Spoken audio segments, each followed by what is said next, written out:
At SXM, we're taking travel and tourism to new heights. Here we boast spacious check-in areas, 10 passport control points, comfortable departure lounges, and an exciting new airport mall. Finally, there's an airport in the Caribbean that takes your travel plans as seriously as you do. Princess Juliana International Airport. The experience will move you. At GEBE, our commitment extends beyond utilities. It's about exceptional service. Meet the heart of the operation, the customer service team. GEBE, the power to serve.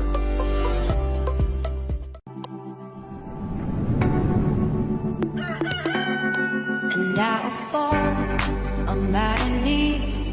Tell me how to wait to be. Tell me how to wait for. Tell me all that I should know.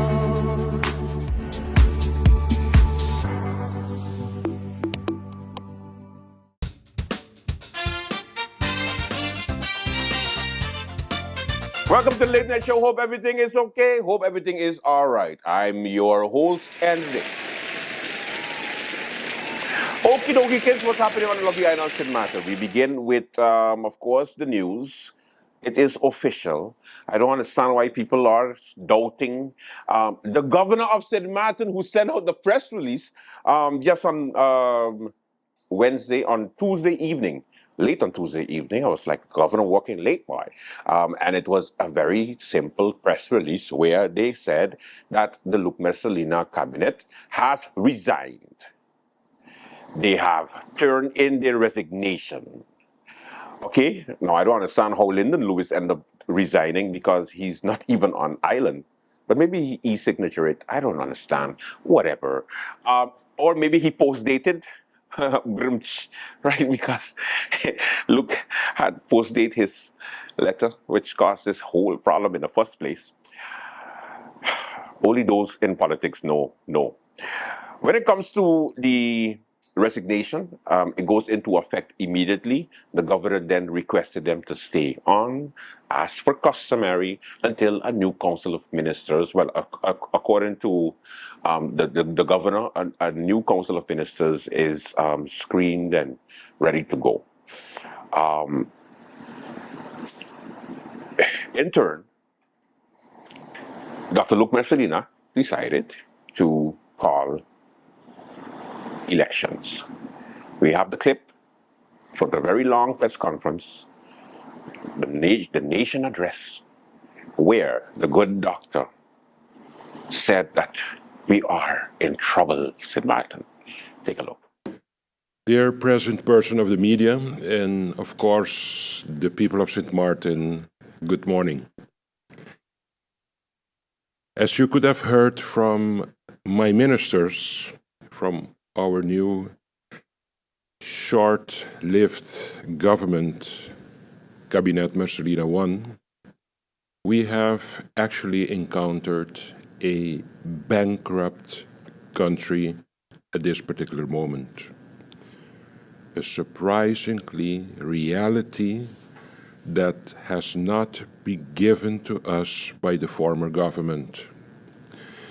Their focus was to impress us with a duration of governance of 4 years, while actually what we got for that 4 year back was a mismanaged, bankrupt country at the end of the day.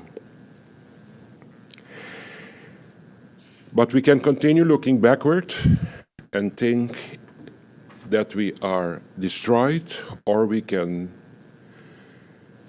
recatch ourselves and try to execute what the people of St. Martin has mandated us to do.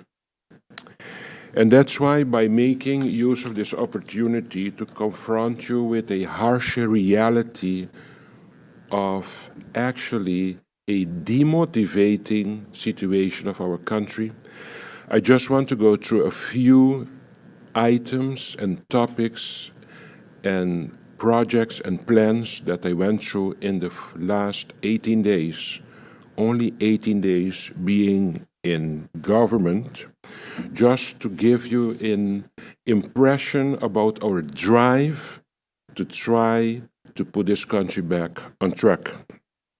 First of all, yourself. It has been in the past a big challenge to acknowledge freedom of speech and freedom of journalism.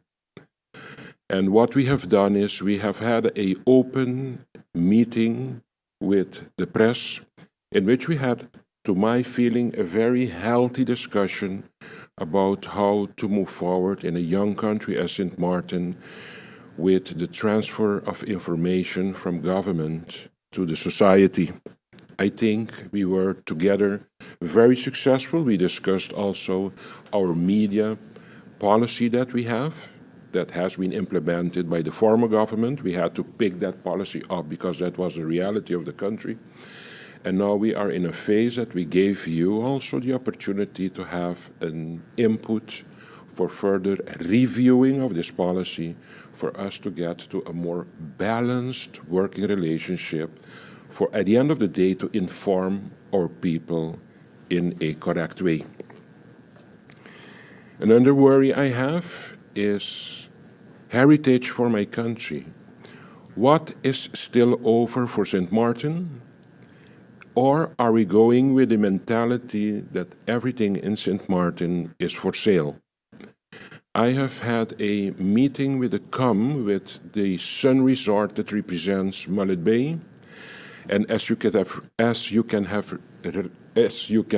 read in the newspaper, it stated that they are planning to sell this Mullet Bay.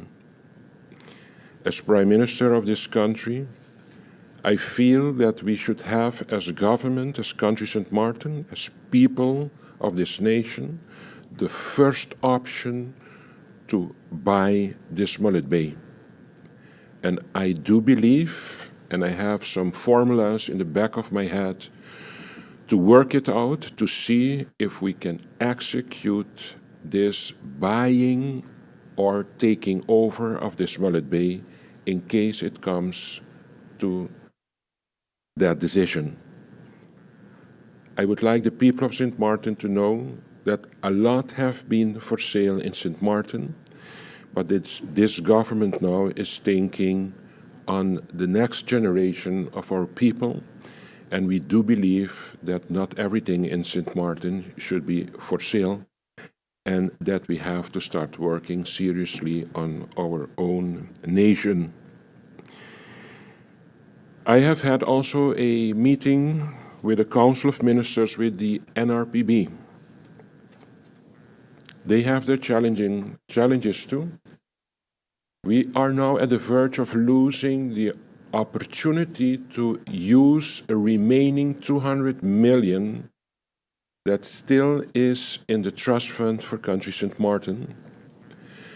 And there is a chance that we can lose this 200 million instead of having it available to spend in projects to prosper our people. And that's why there is a mission now to Washington, and people will think that we are now in a phase of a dimensionaire government, and that this Dr. Marcelina will travel to Washington. Actually, it was not in my planning to travel to Washington, but there is no other choice to go to the headquarters in D.C., Washington, to try to convince the authorities of the World Bank for us to get a second chance to make use of actually the $200 million that is still actually allocated for projects in St. Martin that we have the tendency to lose if we don't get enough convincing of the Dutch government and the government of St. Martin for us to be able to use that money. I had already a contact with State Secretary Van Heuvelen, and I requested her to do her part for us, for St. Martin, not to lose these $200 million. I focus with the NRPB on plans. As you could have listened to my speech on the 3rd of May, when we were sworn in, I told the populace of St. Martin that I'm focusing on mental health and social housing and affordable housing, and also on the way forward with financing of healthcare. We are now quite far in our discussions with the NRPB that we're going to get money for allocation to work on improvement of mental health care for the people of St. Martin. As you have heard, we are trying still, although there are some pessimism on the side from my Minister of Romy, we are still trying, and that's why I'm going with this mission to Washington, to try to reconvince the people of St. Martin that there are approximately 4,000 families on a waiting list for housing in this country, and we are going to try to convince them to allocate us enough money for us to really start delivering for the people of St. Martin and see if we can start working on social housing for those in need. I had also an encounter with the second chamber. They were here in St. Martin, and I begged them for us to work on 3 topics. First of all, the democratic deficit, that is a handicap for us to get complete recognition in our relationship in the kingdom. Secondly, I asked them, please, for us to start working on a kingdom based on differences and not a kingdom based on similarities. Traditionally, we have tried to get it going, the relationship between the Netherlands and St. Martin, by accentuating the wish for uniformity in the way to look towards problems in our society. And I told them the only way for us to be successful is for us to acknowledge that we are different people with a different culture and with a different history. And I asked them for us to start working on a colorful working relationship based on differences instead of similarities. We had also an encounter with the SZV, very scary, because I said also in my speech on the 3rd of May that we are, if we continue the way we are spending money of the SZV, we are going to be bankrupting this institution concerning the sustainability of financing of healthcare for Country St. Martin. We are working in a way to create a sustainable financial system to guarantee continuity of care for Country St. Martin. The way we are doing it is we are looking at what should we do with the premiums by considering not to overkill the people that are already in big need in our society, see how we can broaden the base of contributors to premiums, see how we can reduce costs in healthcare, and see how I can ultimately realize the dream that I have to start with a professional treasury registry instead of the big registration that is hampering a sound evolution of healthcare professionals for Country St. Martin. I had also with the Council of Ministers a very learnful session with the Council of State. What we have here is a Council of Advice. In the Netherlands is the Council of States. And what I realize is that there is a lot of goodwill from the Council of State to hold our hands together for us to get the best out of the relationship between St. Martin and the Netherlands. I'm also working with Amsterdam. There is a plan for a slavery museum for Amsterdam called the National Slavery Museum. And a delegation was here, and I told them I do not want a national slavery museum in the Netherlands.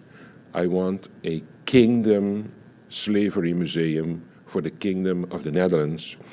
They have the opportunity out of a financial fund of 250 million euros, and I'm going to try to see how we can get a piece out of this 250 million to see if we can start with the development of more culture and history awareness in our country, and see if we can start also in a satellite concept with the Netherlands to develop this slavery museum and see how actually we can become like a franchise-like way of presenting the concept of awareness of slavery in the Kingdom of the Netherlands. What I introduced also, and that is a handicap for each government, is every new coalition, political party that comes in has a vision and idea, what we call the governing accord, that is actually translated in a governing program. But to get from an accord to a program, you have to know what are the ongoing projects that are already being executed in the ministries. So to translate a governing accord to a governing program, you cannot do it by day one, excluding the civil servants that are daily working on plans, projects, and vision for the country. So I decided I'm going to do it different. I'm going to come with my governing accord. We're going to create a platform in which the minister, the secretary general, the chief of staff, and the financial controller are going to sit together and ask the government, show me now your vision for your country, and let's dig into the details of your program and see what our input can be for together we be able to execute the governing program for Country St. Martin.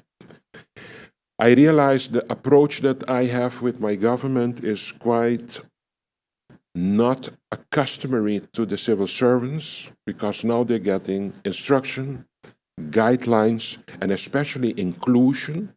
And I do believe the only way to be successful in an organization is to make workers, participants, co-owner of the project and include them in everything what you're doing as a government. And I feel in the 18 days that we have been here in government that this new sentiment is being appreciated by the civil servants. In 19 days, I'm standing here telling you a lot. Instead of criticizing, I'm telling you what I'm doing to build back this country. For not yesterday, we are surprised by a development in Parliament that a member of Parliament has retracted his support from this government.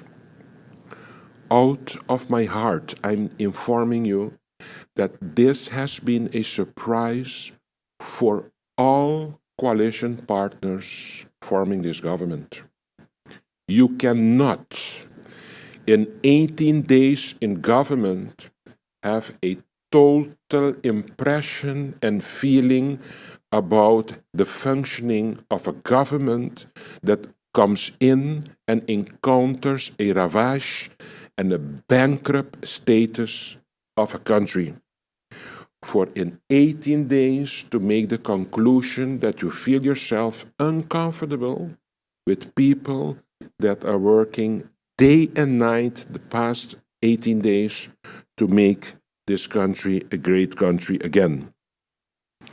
Because I am aware, realizing the reaction of the people of this country, how they have reacted on what has transpired yesterday, I'm convinced that by the upcoming elections, the people will have a firm standpoint about what they want for the future of their country.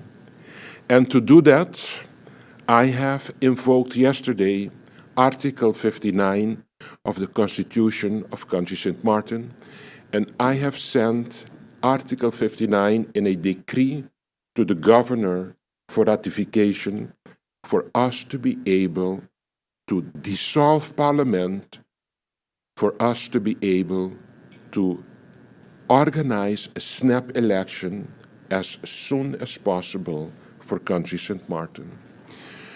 It was a difficult decision and challenge for the Prime Minister to do that, but I do believe the situation that the people of St. Martin are in now, the suffering and the challenges of the people of this country, there is no other option to show politicians with the formula of actually functioning by putting self above country, leave egoism control them, greediness control them.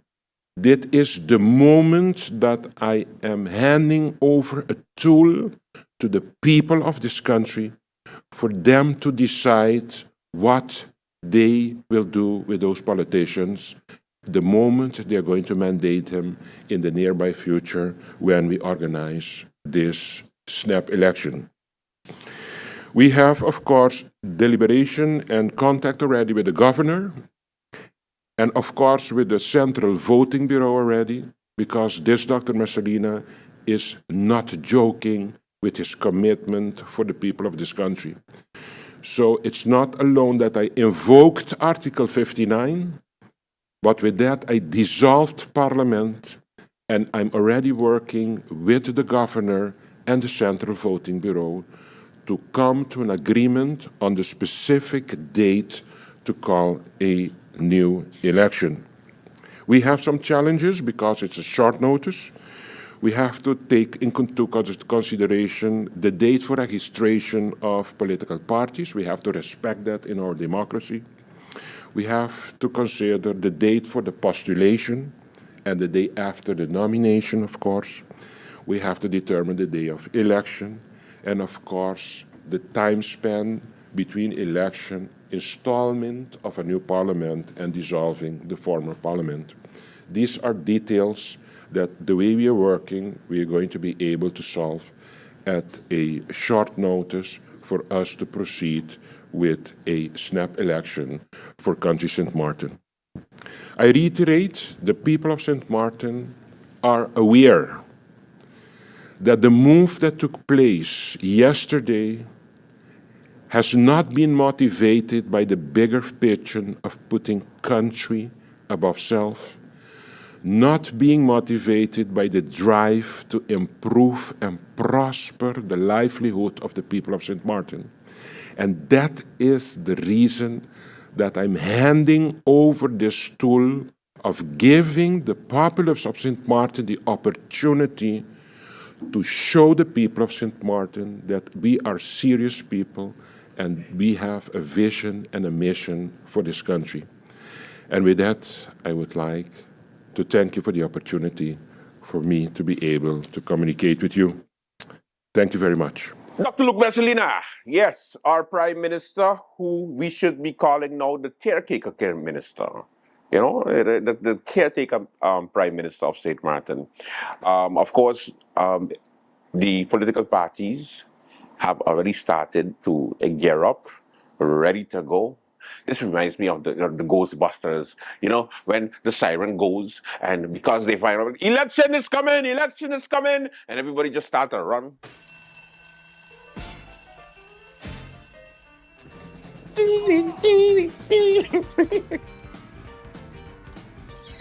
And they're coming down. Sliding down. And then they just go in the car and they start to drive and go like, hey. Oh, I have a challenge for my good editor, my business partner, Pete. Oh, you're going to like this one. Pete, listen very carefully. You're in trouble, my friend, because we did a Fast and Furious with some people exiting and Messalina driving coming in. Pete, you got a challenge. Live right here, right now. Reverse that now. Because guess who's back? Same scene, different faces. Challenge, Pete. It's a challenge. Let me see how bad you be. Always with you what cannot be done. Hear you nothing that I say. You must unlearn what you have learned. Do or do not. There is no try. Whatever whatever.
Oh, hey, did you know I just signed up for Flex by Telem? Do you mean flex like this? Um, Definitely not that. Do you mean flex like this? No, definitely not that. Do you mean flex like this? No, definitely not Flex like that. Telem's Flex is a mobile plan that adapts to your needs.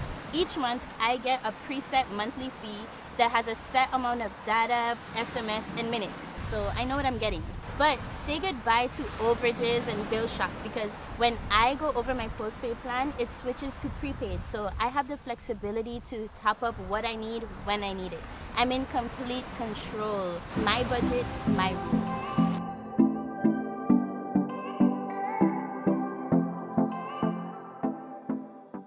Today, I had the honor of speaking to Member of Parliament Omar Ottley and the leader of the United People's Party, who is in campaign mode because postulation is supposed to be next week.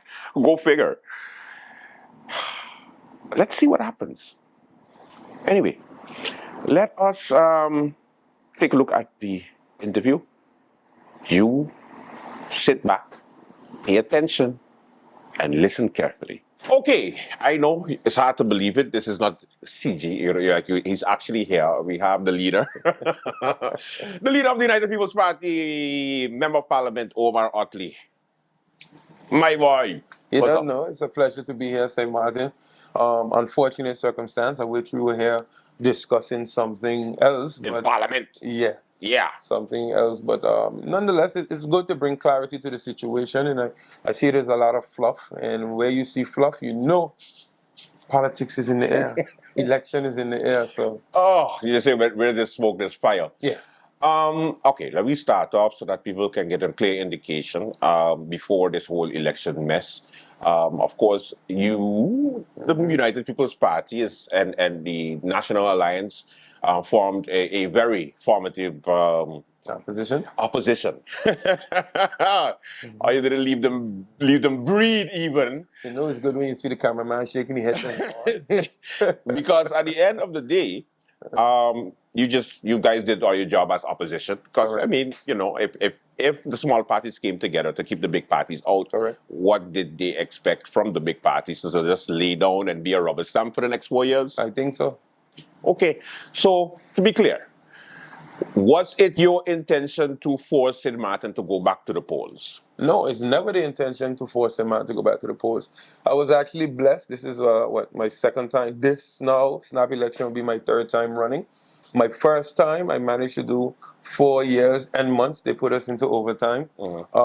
That was actually a blessing. And I always used to say, like, if I go to a snap election, what would I tell the people? I was worried about that.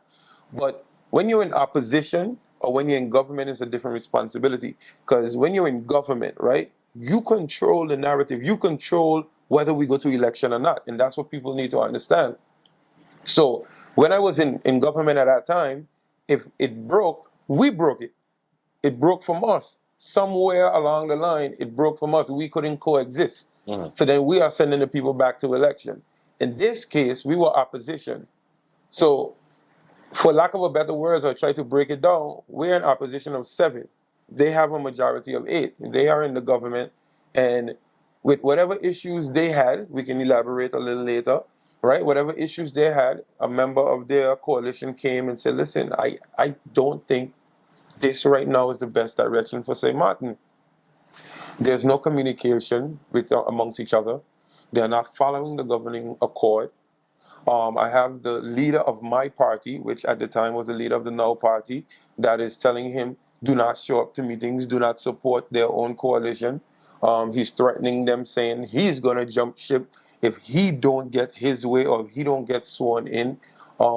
There's other issues within the party where this member is not communicating with this member. And then we see the chair lady basically send a warning shot to her own coalition government saying, hey, let's not forget what we talked about. Let's not get, blinded by the fluff and let us do the people's business. So the cry was not only from Mr. Mingret, it was from all of them. And to be honest, Andrew, the day after they the day after they signed the agreement when it came out, they were calling, different party members was calling to negotiate the day after. So we have been in conversations since January up to now. And everyone, I can tell you at least two or three of them that we actually had a signed thing and then they got cold feet and said no. Wow. So, and I said it in Parliament, go back and listen to it. I said, guys, each of you have stated that you want this thing to break. You just don't want to be the one to break it. I say, here is your opportunity, because when they swear in, do not be the one to say, oh, I told you so. Yeah. And it was So shaky from the beginning. It was shaky from the beginning. So the opportunity came for us to govern, and we took it. But I want people to realize that by Mr. Mingret joining us does not cause election. Election was caused by the Council of Ministers, the Prime Minister Luke Mercelina invoking Article 59 of the Constitution, dissolving Parliament. That is how you go to election. Because Luke Mercelina could have said, okay, there's a new majority, we would step down, and we could have transitioned smoothly. But he invoked Article 59. And now I listen and I hear everyone is trying to make it look like, oh, Kevin, bring us to election. No, he didn't. You brought us to election with your announcement. If the tables were turned and you were in the Council of Ministers, you were our Prime Minister, and you have a situation where one of your 8 decided to go independent, leave the coalition, you just been there for 18 days, 19 days now, we're counting, 19 days, would Omar Ottley, our Prime Minister, call elections? And I will Tell me the truth. I will tell you the truth. And I'm going to say this very carefully, because everything you say does get back to you. Oh yeah, especially LinkedIn. So, yeah. So, look, you have to look at the scenario of the situation. This, what's coming. You saw it coming. There was bets. People were like, oh, it lasts 10 days, 10 days 5 longer. days, 20 so days. This was coming, right? And from what I was told, the real situation was not the fact that the Prime Minister wanted to call election, it was the fact that he couldn't get back his seat from Brooke. He was trying to get his seat back to Parliament, and Brooke said no. Of course no, because you already have a rift in your party. 12 members left your party, so good luck with election. 12 members left your party, and this member of Parliament, who was supposed to be the Minister of VSR, was overlooked, and now you're asking for a seat. So the reasoning for election was nothing other than selfish reasoning. Because if he got his seat back, he wouldn't have called election. Now goes to my question. It all depends on the motive and the reasoning. If there's an impasse in government, if we are financially stable, I'm not going to go on a press briefing and say the country is bankrupt. And then my next sentence is I choose to invoke Article 59 to send us to election. forecasting 500 to 600,000, it don't weigh in. So it's already contradictory, the government of contradiction. So it all depends on the and situation. also with the finances, though. Sorry, but just with the finances, we had a budget meeting, I believe. A budget was passed, or it was The budget 2024 still has to come back to Parliament because there's a discrepancy with the nota. So which blows my mind is that at this moment, nothing from 2024 budget can be activated or touched. So I don't know how we're gonna have an election. That's number one. Number two, it goes to the point of, if you listen to that press briefing again, the ministers that sit there said nothing of substance. Nothing what was their plans, nothing what's in the pipeline. All they did was try to talk about what supposedly we did wrong. And by the way, St. Martin, I didn't have 60, 70 advices in my queue. And if you, as the new minister of VSR, signed off 60, 70 advices, it's two things. Either your PR sucks, because none of us saw any of the progress, or you're lying. So you have to weigh your options. Let me just say that. Yeah, right? slow down, please. Okay. Take it easy. Take it easy. No, because it blew my mind, like me. I mean, I was in the newspaper every week. Yeah. New achievements. With progress. Progress. Yeah. You know, substantial stuff. And then for you to say that. But if any minister signs off 70 advices of progressional stuff within 2 weeks, you should be in the paper every day, because some of those stuff needs to be related to the public. Yeah.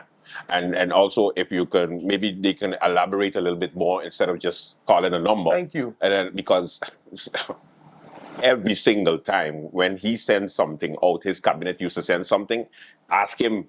I used to always troll him and say, "Oh, again? Again? Oh, again? Yep. Jeez, take it easy. Let me pause now. Take 2 weeks off now, man. Take a vacation."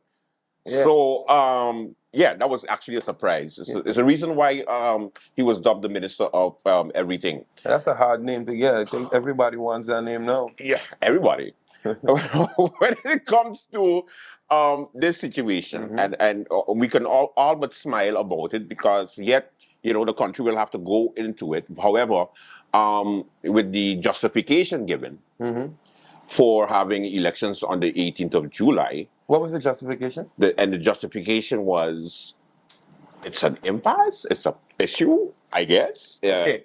So, Public of St. Martin, let me explain you something. We just have fun on late night. I love the environment.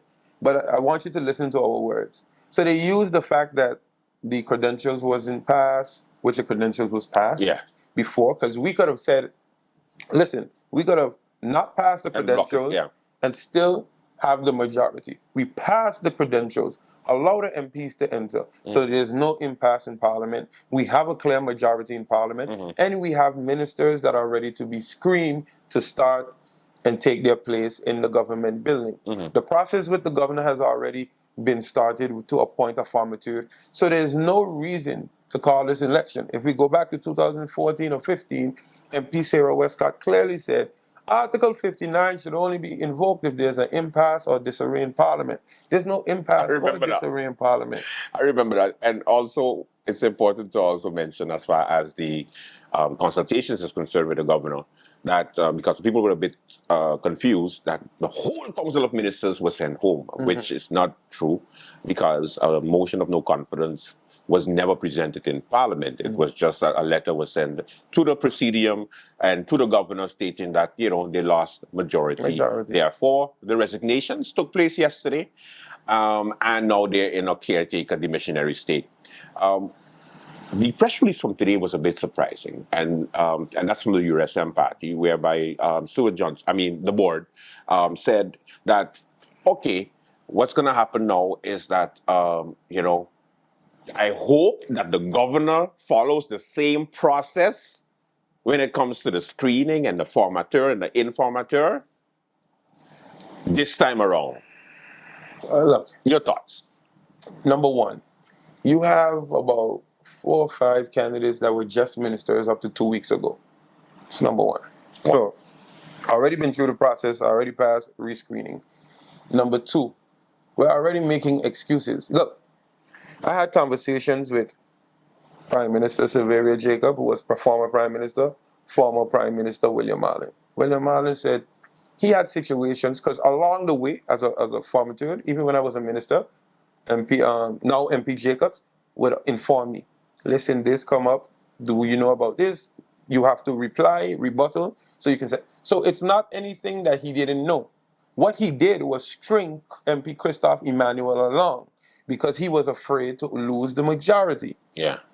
Okay? Okay. Whether there were threats of, hey, if I don't get in, then I'm gone. And what he did to MP Christophe was not right because he strung him along. He knew there were issues. He knew that there was an investigation. Yeah, because So he's the one who's being informed, and then he has to relay the information or not to the interstate coalition partners. and That's then the idea. and then what I would realize and I would know where there's a lack of communication. I can clearly remember we were in the tutorial for Parliament, and while we were there, the news broke that there was the last extension. So they went to the 2nd, then they went to the 29th. Yeah, I remember. Yeah. So when that happened, I saw Parliament blue. I saw Christophe was like, what is this?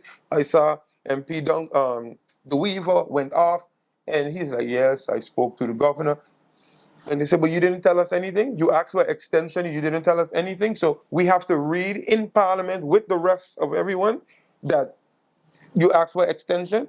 So it goes back to lack of transparency, lack of communication. It was not only lack of communication and transparency with the public, it was lack of communication with his own coalition. The PFP said in a press release also in today, whereby the Bitter Seven, desperate, disgusting, even disgusting. When I read that, I was like, geez. And also called the Seven, and I'm paraphrasing, clowns. Do you think that the bitterness is on the side of the PFP instead of the Seven? You tell me. This is the same person that wants us to pass the code of conduct in Parliament. And then when I look, I see we're getting called dumb. Yeah. And all of those things. If I was to post those things, St. Martin would crucify me. So, some people get away with the world. We're not bitter 7, salty 7, however you want to say it, because we're not 7. We're 8 right now. So the only person that is 7 is you. So we'll see who's bitter. We wasn't bitter. Look, we went through, and I want St. Martin to realize MP Sarah Westcott up to recently was in almost every government that broke. MP Grisha Helaga Martin left our coalition, almost costing us to go to election. If Rolando Bryson didn't bring on Akeem Arundel and Chanel Brownbill, we would have not made it to 4 years. Yeah. MP Ludmila the Weaver, she left our coalition when we had it. Now Prime Minister Luke Mercelina, he also left his UD faction, went and formed, then we went to an election. Probably thank you for that, because that was the election that I came and run. So from then I have been a thorn in MP Luke, because he was, And he didn't make it. He didn't make it after when the one that definitely made it now. Yeah. So the list goes on. So for them now to try to condemn Mr. Mingret as if it's despicable and those type of things, yeah, correct. It is the option that we have. Maybe I'm saying that now because you're going to stay on the other side, but I have been on the other side where we have lost Christophe Emmanuel, we have lost Grisha Martin, and more. So I have been on that side, and I understood that is the way of the notion. That is how it is. And what you have to do is think quick, like we did, and we were able to garner support. I didn't go around and put on Twitter and Facebook and those type of things. We did what we had to do. And again, I'm in opposition. You come to me, I have an opportunity now to form a coalition and govern. Why would I say no? Why would you say no? I say no, they just got in. No, I actually want to save the country quicker. And the notion of stability only if it's you. That was one of the quotes from PFP. But is that the notion? And that's the thing. You're putting the onus on us. Like, I think that they so don't know how to govern that they want us to govern from the backseat. The notion they're still in opposition mode, I guess. Yeah, the notion of stability. Stability is not based on the opposition. Stability is based on those that form the coalition that say they're going to govern. That is stability.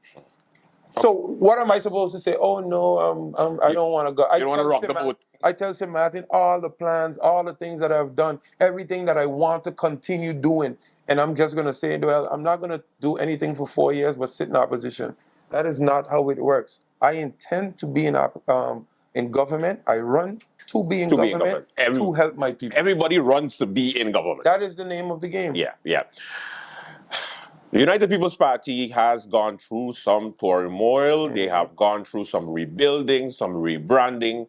It still managed to be the second highest party in St. Martin. And many candidates I always used to be upset with because, you know, after the last election, they was all down and out. And I was like, are you the biggest, second biggest party in St. Martin? Wait, hold on. Oh, you got 3. National Alliance got 4. Or you just one up on somebody who had 6, right? 6. Yeah. So, the new up, should I say the new up? Yeah, the new up. New up. Okay. The new. Yeah, the new up. Look, like in the art, we just put out an article under the new leadership of myself. I'm excited. We're coming with a dynamic party, and I don't want to release one by one. I'm just going to release boom. Right. There's some familiar faces, but there's some new faces that I'm extremely proud of. I'm taking this election very serious, if it should come, and if it should come when it said it's going to come. Omar, just so you know, you cannot be what? Candidate number 1, 2, 3, 4, 5, 6 until 23. Please, Omar. Please. Don't do everything on this one. If only, you know, today, MP La Cruz called me. He said, I know you're minister of everything, but you don't have to do everything. I mean, I'm here to help you. I said, thank you, brother. I appreciate it because I'm going. Yeah, I know. You're thinking for everybody. Yeah. And it's supposed to be a team. Yeah. So how is that transition working for you? Because I know you used to always, planning your own, crafting your own product. It's perfect because what I'm doing while I'm crafting for the team. So I'm just splitting it into. But look, remember, I used to do 2 ministries. So okay. Yeah, I'm very meticulous with things that I do. So whatever I do, I'm doing for the team. And if you think that my marketing strategy, yeah, I was just about to say, I hope it doesn't affect your. Well, now as a leader, right? I learned to realize that the brand is you. You are the face of the brand. Yeah. So if you do good, the brand do good. So where we had the Omar Ottley this, Omar Ottley that, now we have the up. Everyone comes. Yeah. And the stronger, the unified we look. I used to invite everyone still to those events, but at the same time, I knew that we lost a couple of people along the way, and I knew that I had to really, really push and carry the party. Yeah. And we got 3 seats without the right title, huh? Yeah, I know. And that is what is amazing. Like, we really survived. We were still the second largest party. And what we are putting together now, man. And the slogan, right? Thinking you have 1 chance to get it right. You get it here, right here. Or maybe we say 1 more chance. One more chance to get it right. Because I want people to realize this. While we voted, right? You voted, and understand me, St. Martin, serious. I'm going to, which camera? This one? Anyone you want. Take it. St. Martin, understand me very seriously. You gave these people a chance. Yeah. And it lasted 4 to 5 months. Despite what notion they bring, despite who they blame, no opposition is to blame for a member of your party not feeling that you are on the right track, not feeling included, not being a part of what needs to be the vessel that moves this country. Nobody's to blame but yourself. We gave you a chance and you couldn't deliver for more than 5 months. So I want that to sit with St. Martin. They can twist it, turn it, however they want. Some will be for and some will be against. But the proof is in the pudding. Omar got you. Wow. I got this. Now, you were the highest vote getter, right? Last election.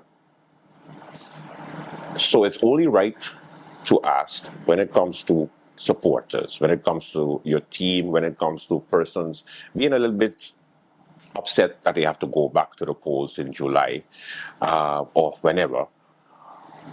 What do you say? What do you say to people who again is going to say no? Omar, no. For those people that supported me, I have not let you down. I am not the reason that you're going back to the polls.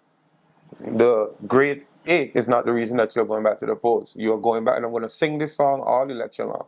You're going back to the polls because the Prime Minister Luke Mercelina and his cabinet invoked Article 59. People often think just because you lose majority in Parliament is automatic election. No, this tit for tat has to stop, and the abuse of Article 59 has to eventually stop. And now we have to put something in place to protect the public of St. Martin. And I will also tell them this is your one more chance to get it right. I want my exclusive when I ask. Is Rolando Bryson running on the up this election? Unfortunately, he's not. Just messing with you. A lot of you got excited. A lot of you got excited. No, Rolando Bryson is running on the up. He will be on the. You know what I think? Everything in life, this is a great humbling experience because the Rolando that I knew to now that I know now is a whole different man, and I think that he learns to appreciate the value of being elected. He's a great mind and a great thinker. He brings initiatives, and unfortunately, he didn't get in. But the focus that I see in him now, the drive that I see in him now is unmatched because this is his opportunity to get in and never lose again. So trust me, St. Martin, you're going to see a new, improved Rolando, and you're going to see a new, improved, united People's Party. Trust me. Well. Late night with Andrew Dick. I don't know. I don't know what to say. I don't know. Late night. We'll be right back. Welcome back to the Late Night Show. Yeah. What a day, what a day, what a day. And what a couple, 3 months, the next 3 months is going to be. It's going to be pretty interesting, a couple of interesting days. Of course, the late night will be as serious as possible. Psych! We gonna have so much fun. Oh, we gonna have so much fun. As usual, this is what we do. If you come here for sports, no. You come here for dancing lessons, you're definitely not gonna get it. But if you're here for political news, satire, information that matters, you should probably find somewhere or someplace that actually does that. Just kidding. Just come here. That's okay. We got you. Okay? So buy some bags of popcorn. Get your Carl and Sons bread ready because somebody gonna get roasted. That is what Late Night Show. Thank you so much for watching. Until tomorrow, do have a safe and pleasant one. Bye-bye. Subscribe.